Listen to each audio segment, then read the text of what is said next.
Salam Sang Raja. Bab 62. Rencana untuk masa depan. Fei punya mimpi aneh. Dalam mimpinya, banyak musuh yang tidak dikenal bergegas ke Chambord seperti koloni lebah. Meskipun dia mengayunkan kapak barbariannya dengan gila, ada terlalu banyak musuh. Tidak ada cara baginya untuk membunuh mereka semua. Akhirnya, dia menjadi lelah dan musuh menangkap dan mengikatnya dengan tali. Setelah itu, penyihir brengsek yang tak tahu malu muncul entah dari mana dan memanggang penisnya dengan bola api sambil terkikik. Fei berjuang dengan agresif. Lalu dia bangun. Dia membuka matanya, tidak ada musuh atau penyihir. Yang benar adalah bahwa dia tidur sampai tengah hari dan sinar matahari yang panas datang melalui jendela-jendela di istana dan menyinari tubuh telanjangnya. Sial, apa yang terjadi? Aku tidur telanjang. Pikiran Fei tiba-tiba menjadi jernih, semua kelelahannya hilang. Dia menggosok bagian belakang kepalanya dan mencoba mengingat apa yang terjadi di alun-alun tadi malam setelah insiden itu. Yang dia ingat adalah bahwa dia dipenuhi oleh tentara dan warga yang antusias dan mereka semua menawarkan minuman. Fei adalah orang yang terbuka, begitu suasana hatinya membaik, dia akan minum sebanyak yang ditawarkan orang. Pada akhirnya, dia sangat mabuk sehingga dia tidak bisa ingat bagaimana dia kembali ke sini dan masuk ke situasi saat ini, benar-benar telanjang dengan kayu pagi yang naik. Fei memiliki keinginan untuk bertindak seperti seorang wanita yang disentuh oleh seorang pria mesum dan menutupi dadanya dan berteriak. Astaga, aku menderita kerugian besar. Meskipun aku seorang lelaki, aku masih perawan. Aku tidak yakin apakah ada yang melihat adikku di sana. Dia duduk di tempat tidur sebentar dan angin sepoi-sepoi masuk melalui jendela. Fei melihat sekeliling. Setelah melihat bahwa tidak ada seorang pun di sekitar, dia bangkit dari tempat tidur dan berjingkat ke lemari untuk mengambil pakaiannya. Dia bergegas berpakaian. Berjalan telanjang di istana setiap hari mungkin bukan masalah besar sebagai raja, tetapi Fei tidak memiliki kebiasaan mesum semacam ini. Namun, selama proses berpakaian, ia menemukan sesuatu yang membingungkannya, orang-orang di dunia ini tidak bisa pakai celana. Karena kurangnya waktu dan tekanan besar, Fei bahkan tidak menangkapnya. Tetapi setelah dia memikirkannya, dia menyadari bahwa orang-orang mengenakan gaya Eropa kuno. Sebagian besar warga miskin hanya mengenakan kain besar yang diikat dengan tali. Itu terlihat seperti jubah, tetapi tidak ada apa-apa di dalamnya. Beberapa orang bahkan telanjang dari pinggang ke atas. Para bangsawan dan keluarga kaya sedikit lebih baik, mereka mengenakan 2 potong kain, tetapi Fei tidak tahu apakah mereka mengenakan pakaian dalam. Fei menemukan bahwa ia hanya memiliki sepotong kain sutra segitiga untuk kemaluannya. Kecuali untuk itu, belum lagi celana, banyak orang bahkan tidak memakai rok jenis apapun. Mereka berjalan berkeliling dengan paha terbuka.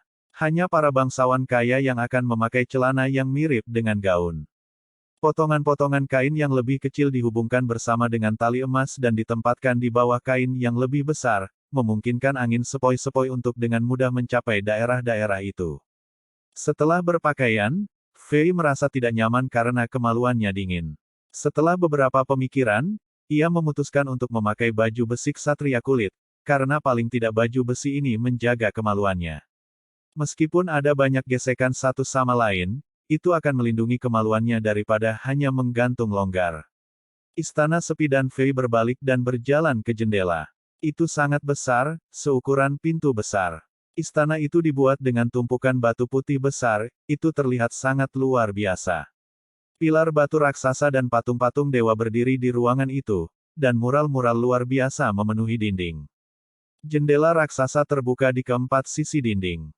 Sinar matahari dan angin dengan mudah masuk ke ruangan dan membuat Fei merasa seperti dia bergabung dengan alam. Dunia ini tidak tercemar seperti bumi, matahari cerah, rumput hijau dan burung-burung terbang dan bernyanyi di langit biru yang cerah. Karena medan, istana raja lebih tinggi dari semua struktur di sampingnya.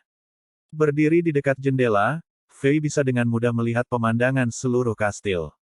Setelah beberapa pengamatan terperinci, Fei menemukan bahwa ini adalah kastil yang juga dibuat murni dari tumpukan batu-batu putih besar. Kecuali beberapa bangunan, sebagian besar rumah tinggal terbuat dari batu-batu besar. Jalanan lebar dan terbuka dan semuanya dilapis oleh batu putih yang tidak dikenal ini. 10 atau 20 yard patung tinggi berdiri di mana-mana. Ini adalah pertama kalinya Fei punya waktu untuk melihat kerajaannya sedekat ini. Dia dikejutkan oleh fungsionalitas wilayah yang jelas dan masuk akal.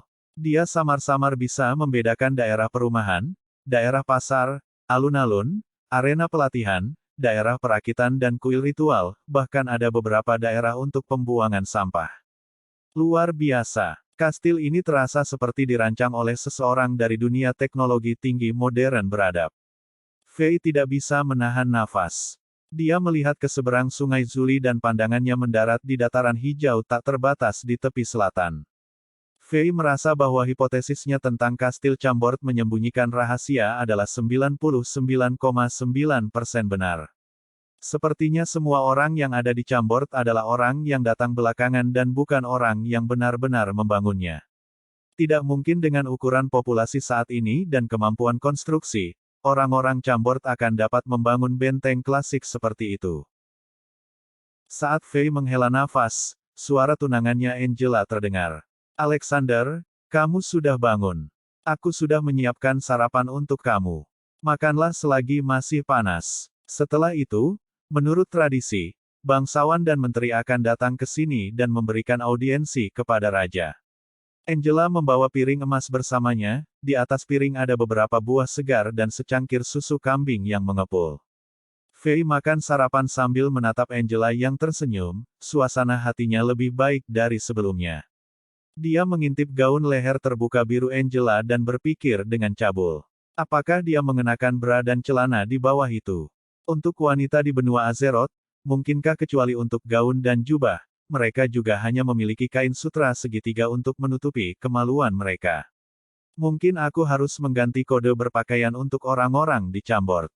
Pria layak untuk bisa melindungi bola mereka dan wanita tidak harus memiliki sepasang payudara yang kendor. Fei membayangkan reformasi pakaian di kepalanya.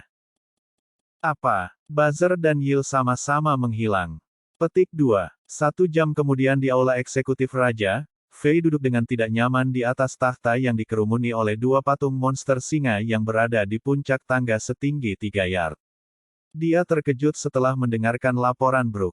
Maafkan kelalaian aku, Raja Alexander. Para prajurit yang mengawasi buzzer sepanjang malam tidak menemukan sesuatu yang tidak biasa. Tapi pagi ini, kepala pelayan menteri panik keluar dari mansion dan melaporkan bahwa buzzer dan putranya menghilang pada malam hari. Brook menunduk dan berkata dengan ekspresi memalukan. Fei agak terpana, menurut uraian Brook sebelumnya. Kepala Menteri Buzzer adalah orang biasa yang tidak memiliki energi atau sihir dan putranya Gil hanyalah penyihir pemula. Mereka tidak akan tiba-tiba menghilang dan melarikan diri di bawah pengawasan ketat, kecuali.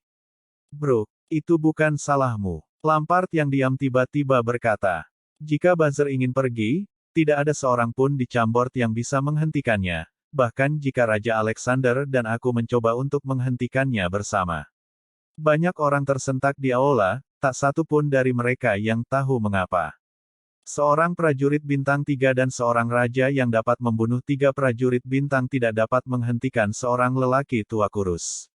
Bagaimana? Melihat banyak orang menatapnya dengan ekspresi bingung, Lampard melanjutkan.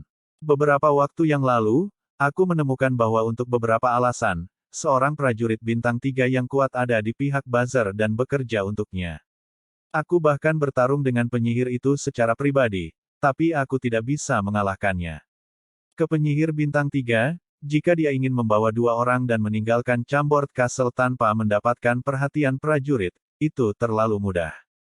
Bagaimana ini mungkin? Penyihir 3 bintang. Raja, Buzzer punya penyihir yang bekerja untuknya. Tidak heran mengapa Gil adalah penyihir pemula, jadi itu sebabnya. Sialan bro, orang itu bersembunyi sangat dalam. Setelah mendengar prajurit nomor 1 mengungkapkan rahasia ini, banyak orang di aula saling menatap dan wajah mereka memucat. Tak satu pun dari mereka yang bisa berpikir bahwa selain dari Lampard, prajurit bintang 3 yang bangga dari Chambord, ada juga penyihir bintang 3 yang bersembunyi dalam kegelapan. Sayang sekali penyihir itu bekerja untuk Buzzer, si pembuat rencana yang ambisius. Jika tidak, dengan penyihir dan prajurit, dua bintang 3 master dapat secara instan menaikkan kerajaan Chambord menjadi kerajaan berafiliasi level 5, dan menjadi kerajaan berafiliasi level 4 bukan mimpi lagi. Namun, orang-orang juga langsung mengerti alasan bahwa meskipun Buzzer menyalahgunakan kekuasaannya dan bernafsu atas tahta Alexander, prajurit nomor 1 yang juga sahabat Raja Lama hanya melindungi kehidupan Alexander dan menstabilkan militer, tetapi tidak menahan perilaku Buzzer. Banyak orang kecewa dengan hal itu. Sekarang, mereka telah menemukan akar masalahnya. Fei mengangguk juga. Ketika dia beralih ke mode sorcerer di menara pengawal di dinding pertahanan, dia merasakan aliran sihir yang sangat besar di samping Buzzer dan tiba-tiba mengerti banyak masalah. Sekarang Lampard mengkonfirmasi hal ini, itu semakin mendukung hipotesisnya. Tapi bagaimana sosok kecil seperti Buzzer mendapatkan kesetiaan seorang prajurit bintang 3 yang kuat? Fei bingung. Brooke mulai pencarian di seluruh kastil untuk mengkonfirmasi bahwa Buzzer telah pergi dan tidak bersembunyi di suatu tempat di Chambord dan berkonspirasi melawan kita. Fei melambaikan tangannya dan menutup diskusi tentang insiden ini.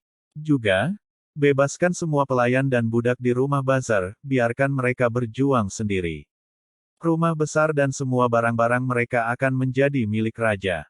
Setelah dia mengatakan itu, Fei duduk tinggi di atas tahta binatang dan melirik semua orang di ruang eksekutif.